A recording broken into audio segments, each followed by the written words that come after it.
He's one of the greatest, most well-known characters on Earth. He's been around for decades, impacting several generations of people from around the world who are familiar with him.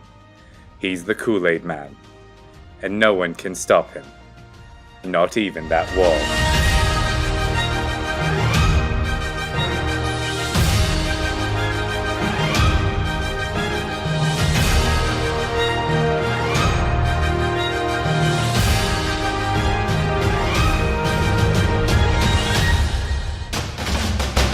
It may be difficult to picture Kool-Aid without the Kool-Aid Man, but the character we have come to know and love today was not around for the first 50 years of the brand's existence.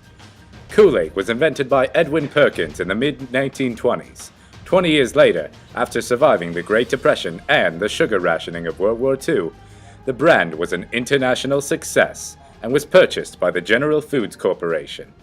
Shortly after this transaction, General Foods hired Marvin Potts to design a mascot for the brand. He was able to come up with several different ideas, one of which was inspired by his son, who was drawing smiley faces on their frosty kitchen window. He applied this to a pitcher of the drink and thus created Pitcher Man. The face on the jug concept would be the only one of his ideas to stick. I know it's been around a long time. Black and white commercials, but I remember, it was black and white though. The smile on the frosty Kool-Aid Man, they draw the face with their finger. This was all part of General Foods' attempt to have the product appeal to more kids, which also included the creation of an ad campaign in the early 1960s called the Kool-Aid Kids.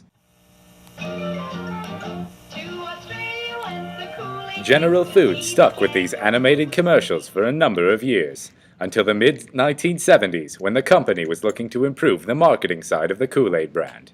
This would be the most dramatic change they have ever made to their character to this day. It would be the one to transform Pitcher Man into the Kool-Aid Man. The newly rebranded Kool-Aid Man became an instant success. They premiered their modified character with a brand new marketing campaign, which would grow to become one of the most famous series of advertisements ever. The sales of Kool-Aid rocketed after this change. People loved these "oh yeah" commercials, especially the kids. But really, this phrase became synonymous with the Kool-Aid brand among all ages. Oh yeah. Oh yeah. Oh yeah. Oh yeah. Oh yeah. The marketing team loved that this was so successful too, because the commercials were fairly easy to produce.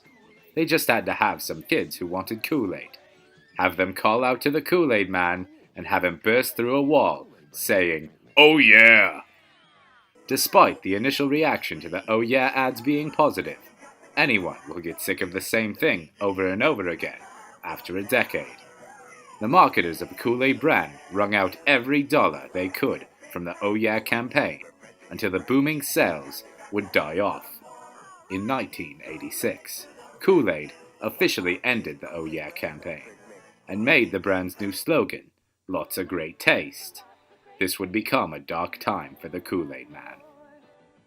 Kool-Aid was running out of ways to fit their iconic spokesperson into their commercials.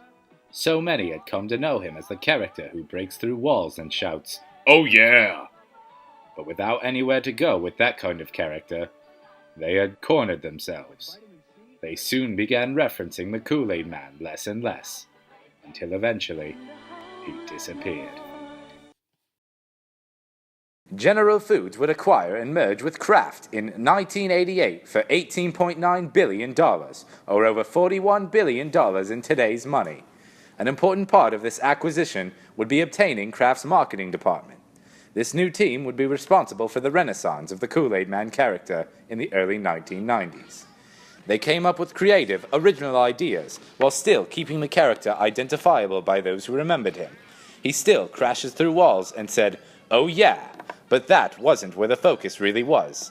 They used Kool-Aid Man to supplement their product and call attention to how good it was, not just call attention to the character. Obviously, this method worked, because it's the same formula they use for their ads to this very day. Oh yeah!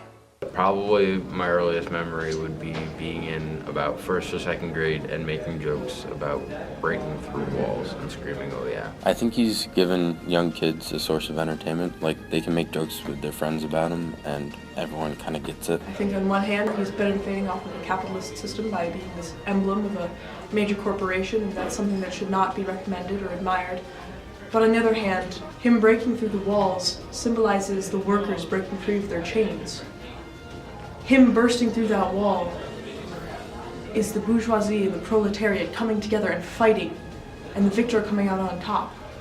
And he's red, which is communism. My brother used to tell our cousin Jackie that Kool-Aid Man lived in the woods by the town park and would kill anybody that went out there. He changed advertising, like the way that all brands have like a mascot now, you know? I think he's responsible for that. I wasn't allowed to drink Kool-Aid. Today, he's one of the world's most beloved characters. At some points, it seems like he's everywhere. He had his own video game, a comic series, and has made many appearances in television programs. Oh no. Oh no. Oh no. Oh no. Oh yeah.